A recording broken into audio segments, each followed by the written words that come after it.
Earlier this week, President Trump told military leaders he wants American cities used as training grounds for U.S. troops to combat what he called the enemy from within and quell unrest. They are very unsafe places. He said of Democratic-led cities like Chicago, we are going to straighten them out one by one. This is not normal presidential language. Historically, U.S. troops train at bases, not in neighborhoods filled with American citizens. For many legal scholars, that statement raises alarm bells. Because if federal deployments become a routine training ground, the line between military and civilian policing starts to dissolve. Critics like Governor Pritzker argue Trump is trying to manufacture a crisis. They say deploying troops to Democratic-led cities is less about public safety and more about political theater, especially heading into an election season. Supporters countered that local leaders have failed to protect their cities and that federal action is necessary. They point to incidents like the ICE protest clash as proof. This is where the neutrality matters. Both sides are framing Chicago as a symbol. For Trump, it is a symbol of urban lawlessness. For critics, it is a symbol of federal overreach. America has a long history of tense standoffs between federal power and local control. Eisenhower sent federal troops to enforce school desegregation in Little Rock in 1957.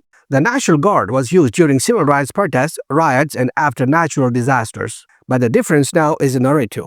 Instead of protecting citizens from state-level abuses or responding to natural disasters, this deployment frames U.S. cities themselves as a threat.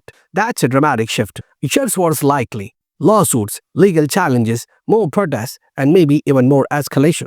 Because right now, it's not even clear if troops have arrived in Chicago. Authorization does not equal deployment. The logistical steps take time. But even the announcement itself has a chilling effect and inflames tensions on the ground. So here's where we are. The President of the United States has authorized troops to a major American city without the governor's consent, citing crime and unrest. A federal judge has already blocked a similar move in another city. Protesters and federal agents have clashed. A woman was shot, and the president is calling these deployments a form of training to fight an enemy from within. Regardless of where you stand politically, this moment tests the limits of American democracy. How far can the federal government go in deploying troops on U.S. soil? What happens to state sovereignty? And what happens when the narrative of law and order collides with constitutional limits? This isn't just about Chicago.